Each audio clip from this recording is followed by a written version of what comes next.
Dice así la palabra del Señor, mis hermanos. Leo para ustedes. Verso 21. Queja el que menosprecia a su prójimo, mas el que tiene misericordia de los pobres es bienaventurado. ¿No llevan los que piensan el mal? Misericordia y verdad alcanzarán los que piensan el bien. En toda labor hay fruto, mas las vanas palabras de los labios empobrecen. Las riquezas de los sabios son su corona, pero la insensatez de los necios es infatuación. El testigo verdadero libra las almas, mas el engañoso hablará mentiras. En el temor de Jehová está la fuerte confianza, y esperanza tendrán sus hijos. El temor de Jehová es manantial de vida, para apartarse de los lazos de la muerte. En la multitud del pueblo está la gloria del rey, y en la falta de pueblo la debilidad del príncipe. Acompáñenme, mis hermanos. Buen Dios y Padre Celestial, nos presentamos una vez más delante de tu presencia para abrir, Dios mío, tu palabra preciosa, tu palabra bendita, Dios mío, rogando que podamos ser animados, rogando que podamos ser exhortados, guiados, Padre, por tu palabra. Enséñanos, Dios mío, a ser hombres y mujeres más sabios. Enséñanos con tu palabra a ser hombres y mujeres más temerosos de ti, Dios mío. Enséñanos, Dios mío, a ser hacedores de tu palabra y no solamente oidores, Dios mío, olvidadizos. Padre Celestial, dame la sabiduría, Dios mío, dame las palabras adecuadas para poder entregar también un buen alimento espiritual a tu iglesia, Señor, a tu cuerpo, Dios mío. Dios mío, quiero dejar esta enseñanza delante de tu presencia, pidiéndote, Señor, y esperando en mi corazón que tú en todo seas glorificado, todo tuyo. En el nombre poderoso de nuestro Señor Jesucristo, oramos. Bien, mis hermanos, entonces, Proverbios 14, 21 al 28. La semana pasada nos quedamos con el versículo 20, que hablaba lo siguiente. Decía, el pobre es odioso aún a su amigo, pero muchos son los que aman al rico. Y vamos a continuar, mis hermanos, esta idea que veníamos desarrollando la semana pasada junto con nuestro pastor. Él enseñaba, ¿cierto?, mediante este versículo, que el pobre es muchas veces menospreciado por su condición, no teniendo mucho que ofrecer en este mundo, ¿cierto? Pero el rico está rodeado de amigos por su condición económica. En este contexto, nuestro pastor daba la epístola de Santiago, el capítulo 2, no voy a hablar mucho en eso, pero Santiago, ¿cierto?, nos narraba de este hombre rico que entra en la congregación y que es recibido con agrado, es recibido con gozo por parte de las otras personas y le dan un buen lugar, ¿cierto?, para sentarse y lo reciben bien. Por otro lado, vemos que el pobre ni aún se le da un lugar donde sentarse. La conclusión, mis hermanos, de este ejemplo que da Santiago es que Dios no hace acepción de personas. Nosotros tampoco debemos tener ciertas preferencias, no solo porque intentamos reflejar el carácter de Dios, sino que también porque esto, mis hermanos, es vital, por ejemplo, para la predicación del Evangelio. El Señor nos manda a predicar a toda criatura el mensaje de salvación, ya sea, como dice el lenguaje bíblico, griego, ¿cierto?, o judío, ya sea gentil, sea gentil o sea hombre o mujer. Estamos llamados a predicar el Evangelio a toda criatura. Este principio que Santiago da en su epístola lo refuerza con un mandato directo del Señor en el Antiguo Testamento, muy conocido: amarás a tu prójimo como a ti mismo, bien hacéis. Y en base a este versículo, mis hermanos, quiero remontarme un poco al Antiguo Testamento y cómo en aquella teocracia en Israel se consideraba mucho lo que era la justicia, la equidad y el cuidado para el prójimo y para el extranjero. Acompáñenme, mi hermano, un momento a Deuteronomio, el libro quinto de la Biblia, Deuteronomio, capítulo 1. Deuteronomio, capítulo 1. Y vamos a estar viendo del verso 16 y 17. Deuteronomio, capítulo 1, versos 16 y 17. Dice así la palabra del Señor, mis hermanos, leo para ustedes.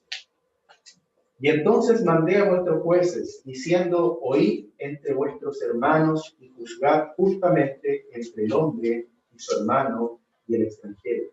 Verso 17, no hagáis distinción de persona en el juicio. Así al pequeño como al grande oiréis. No tendréis temor de ninguno, porque el juicio es de Dios. Y la causa que os fuere difícil la traeréis a mí, yo la oiré. Entonces, mis hermanos, vemos que el Señor instaura jueces para que velen por juicios justos. Nuevamente, no haciendo acepción de personas. Verso 17, no hagáis distinción de persona en el juicio. Tanto para el grande como para el pequeño. Y dicho de otro modo, o en otra versión de la Biblia, tanto para ricos como para pobres, o el más necesitado. Todos y cada uno de los ciudadanos y extranjeros debían ser tratados con justicia y equidad. Esto es porque Dios, mis hermanos, intenta reflejar su carácter en su pueblo. Levítico 19:13, si retrocedemos unos capítulos, Levítico 19,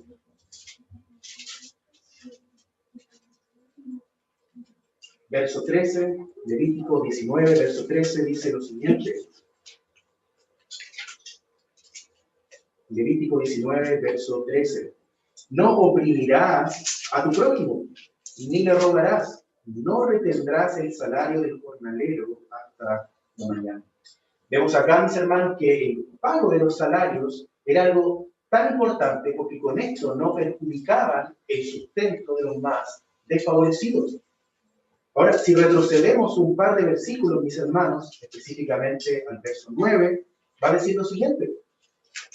Levítico 19:9 dice, cuando ciegues la mies de tu tierra, no cegarás hasta el último rincón de ella, ni espigarás tu tierra cegada. Verso 10, y no rebuscarás tu viña, ni recogerás el fruto caído de tu viña. Para el pobre y para el extranjero lo dejarás yo, Jehová, vuestro Dios. La idea, mis hermanos, de este texto es que se dejase algo de las cosechas para los pobres y para los extranjeros. No cegando por completo los campos, sino recogiendo todo el fruto que caía. Y con esto de los frutos, que es algo muy real, se me venía esto cuando estuve en las Camelias, ¿cierto? Recogiendo arándanos con el hermano del otro pastor. Y había justamente muchos arándanos que caían en el proceso de quitar, ¿cierto? Había muchos en el suelo. Ahora, yo claramente contribuía a que se cayeran muchos más, pero trataba de ayudar lo que no podía, pero es algo muy real, mis hermanos. Sí, la idea es más o menos esa. El Señor consideraba a los más necesitados. Ahora, en base a este texto, mis hermanos, y lo que estamos exponiendo acá, es muy importante hacer una breve observación y muy importante. Vemos en la Escritura, y como ya lo hemos visto a lo largo del libro de Proverbios, que muchas veces la pobreza es consecuencia del pecado, ya sea de la pereza o de la necedad, de no administrar bien los recursos. El punto, mis hermanos, es que el Señor nunca da por hecho que el cuidado de los desfavorecidos lleve a la dependencia, lleve a la mediocridad, lleve a vivir sin trabajar de una manera diligente y sosegada. Y en esto, mis hermanos, podemos tomar el ejemplo del versículo acá en Levítico. A los pobres se les permitía recoger de las cosechas de lo que caía, ¿no? Pero ellos debían acudir al campo a trabajar, no recoger así nomás, ¿cierto? No que le dieran, como se dice en buen chileno, la comida en la boca, ¿cierto? No que recogieran el alimento sin ningún esfuerzo. La Escritura, mis hermanos, hace un llamado constante a trabajar diligentemente, pero a su vez entendemos que la pobreza es una realidad. El Señor Jesús dijo, bueno, a los pobres siempre los tendréis con ustedes. Otro punto importante que quisiera recalcar es que en aquella teocracia del Antiguo Testamento era responsabilidad de las personas individuales y no de un Estado benefactor, mis hermanos, el atender por misericordia a las necesidades de los más desfavorecidos.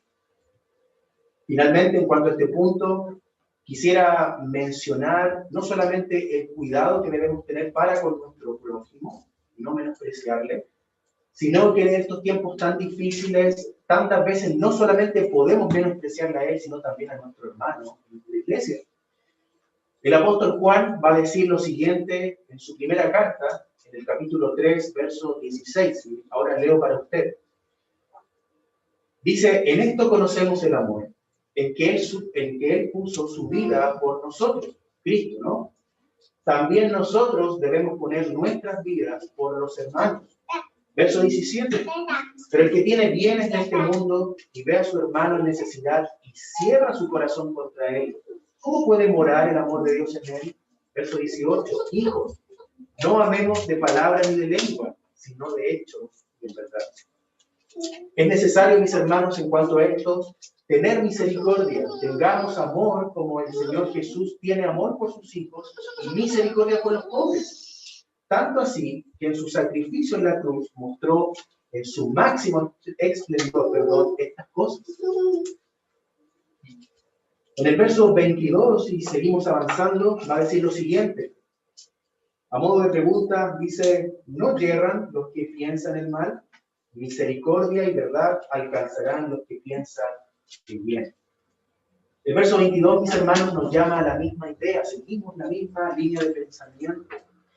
Y es que la palabra piensan acá puede significar planear, tramar, idear, planificar, en este caso cosas buenas o cosas malas para los demás.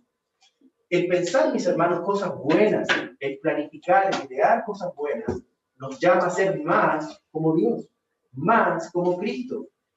Fíjese en estas dos palabras, misericordia y verdad, verso 22, misericordia y verdad. O en otras versiones, misericordia y fidelidad. Estas palabras, mis hermanos, van a exponer los atributos de Dios en su máxima expresión. ¿Qué atributos? Su compasión, su amor, su piedad. Salmo 86, verso 15, leo para usted, dice lo siguiente. Pero tú, Señor, eres un Dios compasivo y lleno de piedad, lento para la ira y abundante en, de aquí la palabra, misericordia y verdad. Pensar el bien, como dice el texto, nos lleva a ser más como Dios porque reflejamos su carácter compasivo y fiel. Sumado a esto, alcanzaremos también la fidelidad y la misericordia de Dios. En esto, mis hermanos, nos preguntamos, y deberíamos preguntarnos lo siguiente. ¿Estamos constantemente en nuestras vidas pensando, ideando el bien para nuestro prójimo, nuestros hermanos? ¿Estamos planificando cómo servir a nuestros hermanos con fidelidad, siendo misericordiosos? El Señor Jesucristo decía en Mateo 10, verso 42, lo siguiente. Y cualquiera que como discípulo debe beber, aunque sea un vaso de agua fría a uno de estos pequeños, en verdad les digo que no perderá su recompensa. Servir a un discípulo de Cristo, mis hermanos, es servir al mismo Cristo. Verso muy conocido, 1 de Pedro 4:7, dice lo siguiente. Sobre todo, sean fervientes en su amor los unos por los otros, pues el amor cubre multitud de pecados. Sean hospitalarios los unos para con los otros, sin murmuraciones. Y aquí muy interesante y muy revelador este versículo, verso 10. Según el don que cada uno haya recibido, ministren a otros, como buenos administradores de la multiforme gracia de Dios. Hermanos, es necesario que nos ocupemos, ¿cierto? Que ocupemos estos dones que el Señor nos ha dado para administrarlos fielmente a nuestros hermanos. Pensemos, ¿cierto? Constantemente en hacer el bien, como dice el texto en Proverbios. Por otro lado, ¿cierto? Tenemos aquellos que piensan el mal. Y en este caso, el proverbista, como le dicen, ¿cierto? Algunos hermanos, va a decir el proverbista, a modo de pregunta, ¿no yerran los que piensan el mal? ¿No se equivocan los que piensan el mal? Y esta es una pregunta que da por hecho de manera categórica que sí, que yerran, ¿cierto? Que se equivocan aquellos que planean el mal. Para ellos traen tristeza, dolor, sufrimiento, condenación, que en vez de alcanzar misericordia y fidelidad, alcanzarán necedad y juicio en sus vidas. Es necesario, mis hermanos, es necesario planear, pensar en bien. Verso 23. Y hablamos acá nuevamente, volvemos a lo que se refiere a lo que es la diligencia y la negligencia, ¿no? El trabajo esforzado. Verso 23. En toda labor hay fruto, mas las vanas palabras de los labios se empobrecen. Estaba redactando la enseñanza y se me vino una palabra que aprendí hace unos meses atrás que resume perfectamente este versículo. Y este es el concepto de la procrastinación. No sé si alguno conoce esa palabra, puede ser un poco extraña para algunos. ¿Qué es la procrastinación? Le leo acá lo que es la definición. La procrastinación, mis hermanos, es el hábito de posponer las actividades importantes para dedicar tiempo a tareas más entretenidas, pero menos relevantes, usando otras actividades como refugio para no enfrentar una responsabilidad, una acción o una decisión que debemos tomar. Una definición muy propia de nuestros días. Procrastinación. Cuando dice yo procrastino, ¿cierto? Estoy procrastinando, estoy dilatando, ¿cierto? No estoy haciendo nada en realidad. Y este significado, mis hermanos, es muy propio de los tiempos que estamos viviendo, ¿no? Llenos de distracciones, llenos de entretenimiento. Este texto que leemos nos habla del trabajo duro en Proverbios. Y el trabajo duro siempre va a traer frutos, siempre va a traer ganancias. En cambio, muchas veces procrastinamos, ¿cierto? Muchas veces dilatamos el realizar o tomar pasos.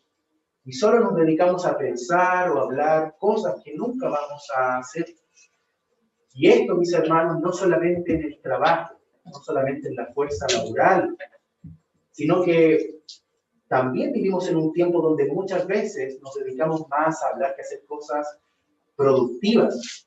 Y digo en este tiempo específico, porque desde la pandemia, ¿cierto? Todo anda más lento, todo es más lento en general, algunos estamos más tiempo en casa, teletrabajo, muchas veces no ocupamos bien nuestro tiempo, administramos mal, perdón.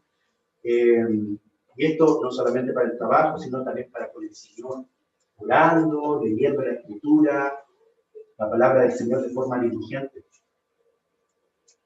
Pablo nos va a exhortar en cuanto a esto de la siguiente manera. Efesios 5:16 va a decir lo siguiente.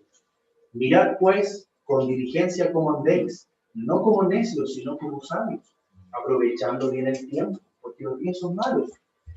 Y este versículo debe confrontarnos. A mí me ha confrontado esta semana a ser más diligente, a no procrastinar, ¿cierto? No solamente pensar y pensar, sino ocupar de buena manera el tiempo que Dios nos concede en este mundo. Ya sea casado, ya sea soltero, no solamente ocuparse del trabajo, de los estudios, sino también tiempo para la familia, tiempo para conocer su palabra, tiempo para con los hermanos, la iglesia, etcétera, etcétera. Verso 24, mis hermanos, para seguir avanzando. Las riquezas de los sabios son su corona, pero la insensatez de los necios es infatuación. Y aquí seguimos hablando, ¿cierto?, de lo que es la sabiduría. Hablamos que era bueno, ¿cierto?, administrar bien nuestros tiempos, y esto nos hacía personas sabias. Y aquí habla de riquezas, ¿cierto? Va a hablar de riquezas, pero para el hombre común, ¿cierto?, las riquezas son en su mayoría cosas materiales, son cosas valiosas en precio, ¿cierto? Pero en las cosas que pertenecen al Señor hay cosas mucho más valiosas, mis hermanos. La misericordia, la justicia, el amor, la fidelidad, la verdad. Y algo que engloba todos estos conceptos, la sabiduría. Si bien un sabio puede tener riquezas materiales, también hay hombres sabios que tienen pocos recursos. Pero ¿por qué se va a distinguir el sabio, mis hermanos? Porque ellos administran sus recursos de tal manera que traen honra a sus vidas. Viven vidas, mis hermanos, que les trae honor, una vida recta, con prudencia, pensando en la misericordia y la verdad, como leímos antes. Y estas cosas, mis hermanos, son, en efecto, su corona. Y su evidencia de que esta persona goza y disfruta de una gran riqueza. Esa, finalmente, es su recompensa. ¿Cuántas veces nosotros admiramos a hombres y a mujeres, ¿cierto?, piadosos del Señor, con vidas dedicadas al Señor? Esas son las riquezas, ¿cierto? Esos son los bienes que nosotros admiramos de estas personas, ¿cierto? Su vida sabia, su conducta, su piedad. Aún pueden tener poco en lo material, pero sabemos que son personas que utilizan de buena manera lo que Dios les concedió. En cambio vemos el contraste, ¿cierto? El insensato. La insensatez de los necios es infatuación, infatuación es otra cosa que es necedad también. El necio hace totalmente lo contrario. Su corona es la necedad, su corona son las malas prácticas. Su riqueza, ¿cierto?, es hacer mal a otros. Por estas cosas ellos se identifican en el mundo. Aún siendo personas con riquezas materiales, siempre uno ve a los famosos cómo administran mal sus recursos, los pagan, ocupan su dinero en vanidades, viven vidas de pereza, son muy necios. Hoy día veíamos con mi esposa un documental en cuanto a la lotería y cómo había personas que se ganaban muchos millones y mostraban contrastes, personas que ocupaban bien los recursos que habían ganado y otros que simplemente vivían la vida despilfarrada y vivían una vida muy desordenada. En eso no hay sabiduría. Y por eso sabemos y entendemos que la verdadera riqueza es esta, ¿cierto? Es la conducta, es una vida privada al Señor, a su palabra. Verso 25, mis hermanos.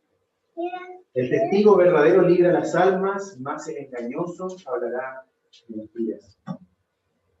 Para el sabio, mis hermanos, es esencial en su vida decir la verdad, ¿cierto? Para el sabio es esencial en su vida la verdad. Nos conducimos enteramente por la verdad. Sabemos que Dios es verdad, que su palabra es verdad.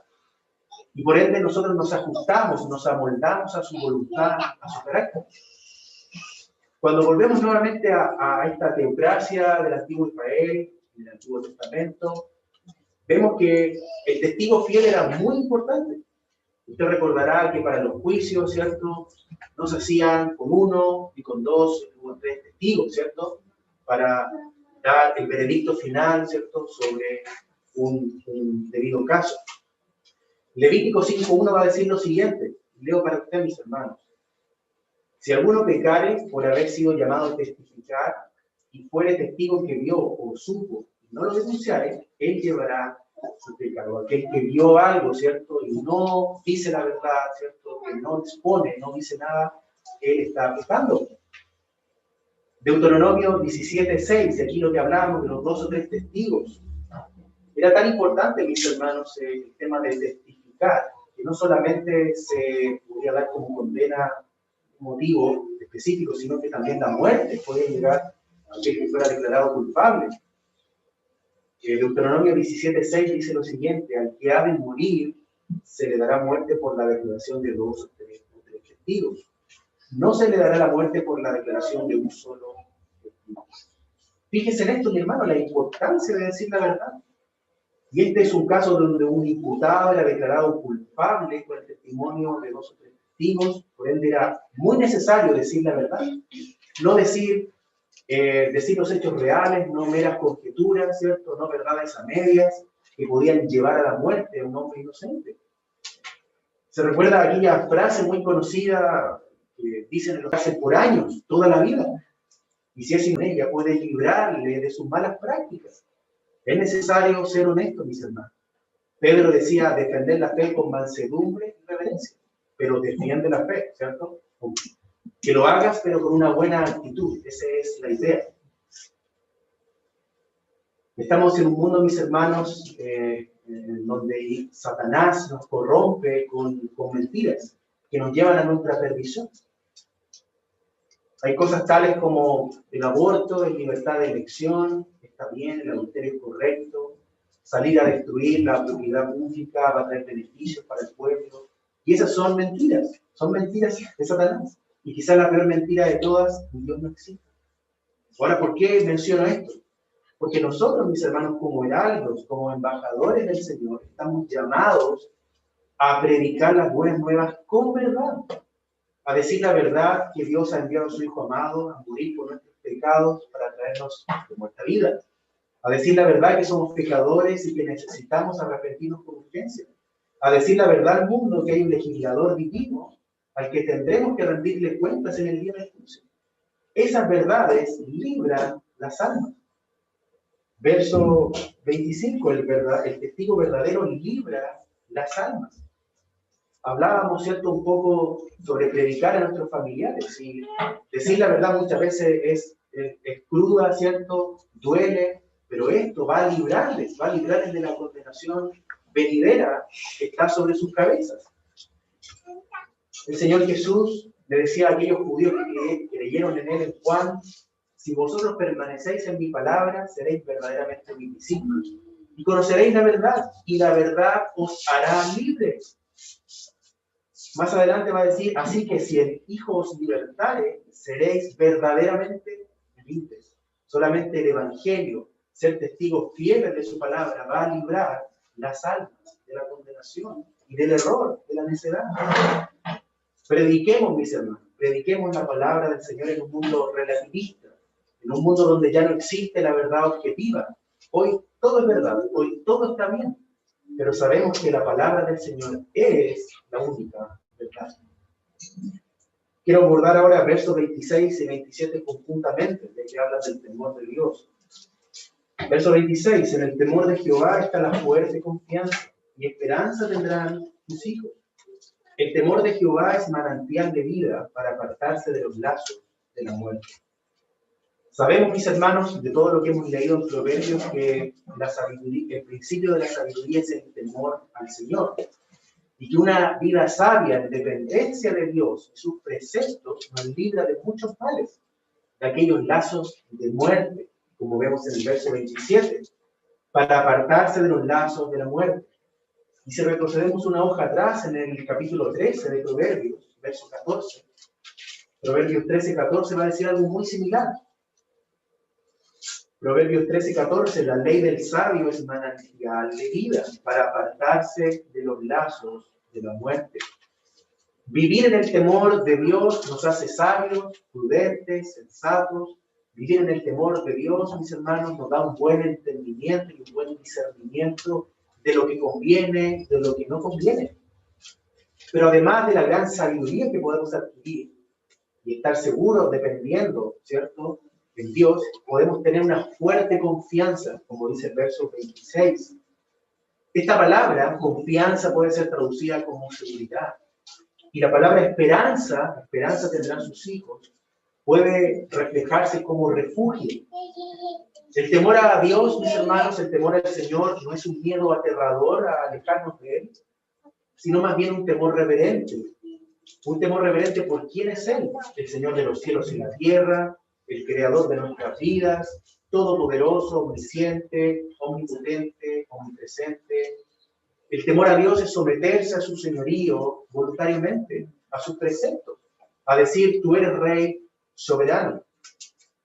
Y este temor reverente nos da un mayor entendimiento de quién es Dios, y el entendimiento que tenemos de Dios nos lleva a vivir confiados, porque sabemos quién es Él. Creo que se puede definir de una manera mucho mejor en la misma palabra del Señor. Jeremías 17, 7 al 8, dice lo siguiente: bendito el hombre que confía en el Señor, pone su confianza en Él. Será como un árbol plantado junto al agua, que extiende sus raíces hacia la corriente. No teme que llegue el calor, y sus hojas están siempre verdes. En época de sequía, no se angustia, nunca deja de dar fruto. Como vemos en Jeremías, mis hermanos, puede ser que llegue el calor abrasador del verano, puede ser que llegue la sequía, pero aún en tiempos difíciles, temer a Dios y vivir bajo su sombra, siempre seremos como aquel árbol verde lleno de frutos. ¿Se recuerda este texto que leímos un tiempo atrás en Proverbios que decía: ninguna adversidad acontecerá al justo? Sabemos, mis hermanos, que ninguna adversidad real y eterna nos puede perjudicar. Y para esto quiero mencionar este texto que a mí me parece en realidad muy interesante. Lucas, capítulo 21, verso 16. Leo para ustedes, mis hermanos, y habla del tiempo del fin. Lucas 21, 16. Dice: mas seréis entregados aún por vuestros padres y hermanos y parientes y amigos, y matarán a algunos de vosotros, y seréis aborrecidos de todos por causa de mi nombre. Pero ni un cabello de vuestra cabeza perecerá. ¿Se fijan? Y matarán a algunos de vosotros, y por otro lado, pero ni un cabello de vuestra cabeza perecerá. ¿Por qué dice no? ¿Por qué será esto? Casi es una contradicción, ¿no? Y esto es porque nuestra vida es más que esta vida terrenal. Podemos confiar, mis hermanos, de manera tan ciertísima en el cuidado del Señor, que aunque la muerte física llegara, tenemos la seguridad que estaremos en su gloria, y al morir viviremos para siempre. Viviremos para siempre. Junto con esto, sabemos que sus promesas son fieles. El apóstol Pedro dice que tenemos la palabra profética más segura. Como sus hijos, mis hermanos, sabemos que tenemos la esperanza cierta que Jesucristo, el Hijo de Dios, volverá en gloria para buscar a su pueblo, para redimir al mundo. Estamos viviendo, mis hermanos, tiempos difíciles a nivel nacional, a nivel mundial, incluso como iglesia estamos viviendo tiempos muy complicados, ¿cierto? Juntándonos la mayoría del tiempo por Zoom, el ánimo decae, tenemos a hermanos, hermanas graves, enfermos, enfermas, o familiares de hermanos que están enfermos. Pero aquel temor reverente por el Señor no solamente nos garantiza esta vida sabia, sino también cuidado fiel del Señor. Quizá mi hermano, mi hermana, hoy no lo está viendo en su vida. Quizá hoy no puede ver el refugio que da el Señor, la confianza que Él da. Pero ha sido mi oración en este último tiempo que podamos entender, mis hermanos, que la voluntad de Dios es buena, es agradable y es perfecta. Vivir en su dependencia es vivir como el manantial de vida, verso 27, saciado por su palabra, llevado de muerte a vida. Quiero terminar este punto con Salmo 36:9. Salmo 36:9 dice: cuán preciosa, oh Dios, es tu misericordia. Por eso los hijos de los hombres se amparan bajo la sombra de tus alas. Serán completamente saciados de la grosura de tu casa. Tú los abebarás del torrente de tus delicias. Porque contigo está el manantial de la vida. Porque contigo está el manantial de la vida. En tu luz veremos la luz. Para terminar, mis hermanos, verso 28. En la multitud del pueblo está la gloria del rey, y en la falta de pueblo la debilidad del príncipe. Es un texto muy interesante y que se desprende un poco de la línea de pensamiento que veníamos examinando, pero esta contiene una verdad que es muy evidente, y es que aquel rey que tiene el apoyo de su pueblo es un rey que se engrandece y su honor y gloria aumenta. Hoy día, mis hermanos, podemos ver y podemos dar como ejemplo, estábamos orando de las pasadas elecciones, ¿no? Concejales, alcaldes, gobernadores, ¿cierto? Constituyentes. Cómo aquellas personas, ¿cierto?, que desean gobernar buscan la aprobación del pueblo, buscan que voten por ellos. Vemos como los presidentes que hacen buenas gestiones son aclamados por el pueblo, mientras que los que hacen malas cosas son despreciados por las personas. Tienen una baja popularidad y esto hace que sean gobiernos débiles. El verso 28 dice que en la falta de pueblo la debilidad del príncipe. El rey depende de su pueblo. Si regresamos nuevamente al Israel del Antiguo Testamento, nos encontramos tanto con buenos gobiernos como con malos gobiernos.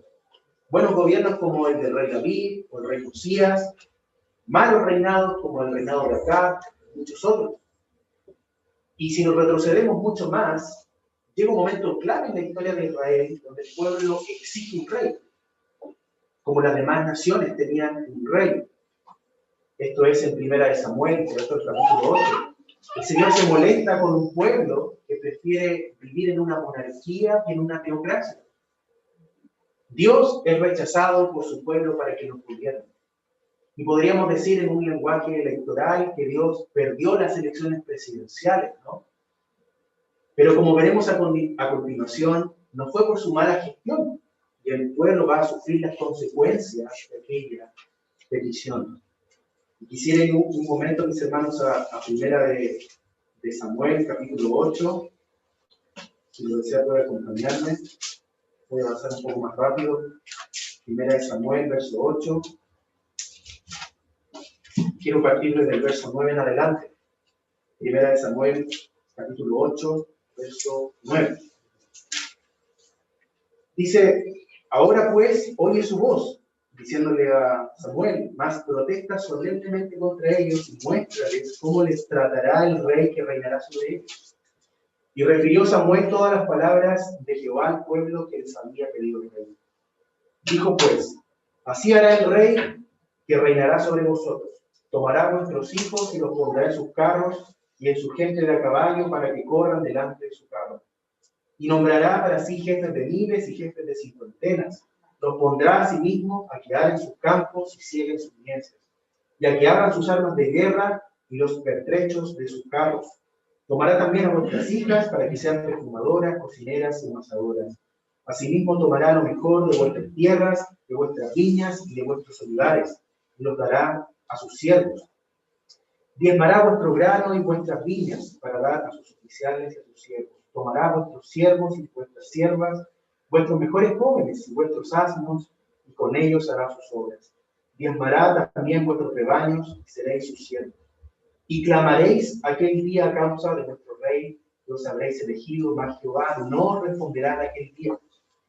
Pero el pueblo no quiso oír la voz de Samuel y dijo, no, sino que habrá rey sobre nosotros. En términos simples, mis hermanos, ellos tendrían un rey que los iba a oprimir. Ellos tendrían un rey que actuaría para sus propios deseos egoístas, tal cual como vemos en este mundo que son los gobiernos.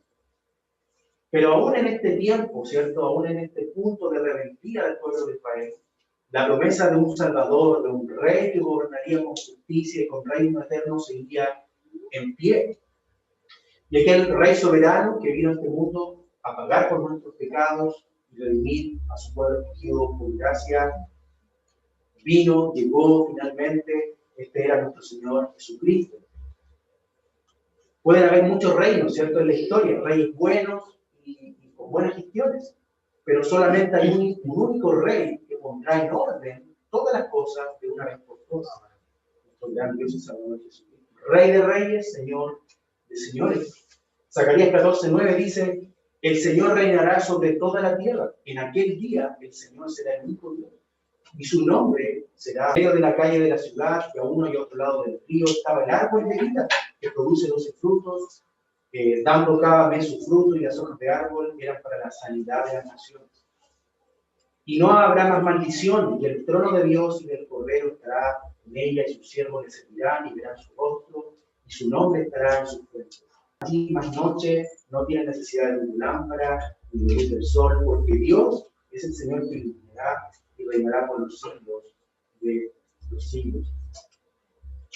Vivimos, mis hermanos, lamentablemente, y reflexionaba sobre este versículo en Proverbios, vivimos en gobiernos de hombres falibles, ¿cierto? Muchos de ellos hombres corruptos. Vivimos en gobiernos falibles. Pero pensaba en esto, solamente el Señor Jesucristo nos va a poder garantizar paz, seguridad, gozo. Y creo que como creyentes y como estábamos orando anteriormente, no debemos poner nuestras esperanzas en los gobiernos de este mundo, ya sea de izquierda, ya sea de derecha. Y así como dice acá, esto es lo que sucede, ¿cierto? Hay gloria para el rey en algunas ocasiones y otras veces hay debilidad para el rey, para su gobierno. Esto va a ser así hasta que el Señor Jesucristo venga y establezca su reino eterno. Mis hermanos, los gobernantes de este mundo, los reinos de este mundo, que el Señor nos ha puesto, son solamente una sombra imperfecta del verdadero reinado perfecto que es el Cristo Jesús.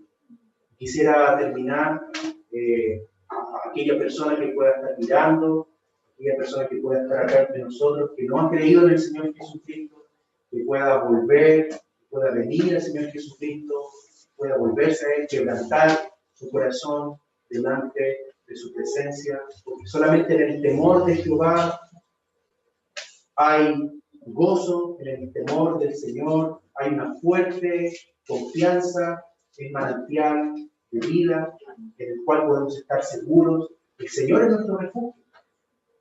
Venid y gustad, qué bueno es el Señor, dice el Salmo. Así que a ti que no has creído, ven a Cristo, ven a la salvación que te provee. Vamos a orar, mis hermanos, para buen Dios y Padre, mis amados, te damos gracias por la oportunidad, Señor, de poder escudriñar tu palabra. Gracias, Dios mío, porque vemos muchas lecciones, Dios mío, en ellas. Gracias, Padre, porque nos muestras que así como tú eres un Dios misericordioso y fiel, así también tú demandas que nosotros seamos así, que no menospreciemos a nuestro prójimo, que no menospreciemos a nuestros hermanos. Dios mío, ayúdanos, Padre Celestial, a ser misericordiosos como tú eres misericordioso, a ser diligente en nuestro trabajo, a ser diligente con nuestros tiempos. Ayúdanos, Padre Celestial, a depender de todo de ti y que en este temor del Señor, este temor de Jehová, podemos tener esta fuerte confianza y esperanza que tenemos. Dios mío, que esta palabra pueda calar en nuestros corazones, que nos pueda hacer reflexionar en estos tiempos difíciles. Dios mío, fortalezca, Dios mío, al hermano, la hermana que está debilitado, que está triste, entristecido en este tiempo, y que con esta palabra pueda alentarse, pueda fortalecerse. Dios mío, dejamos delante de tu presencia esta enseñanza en el nombre poderoso de nuestro Señor Jesús. Amén.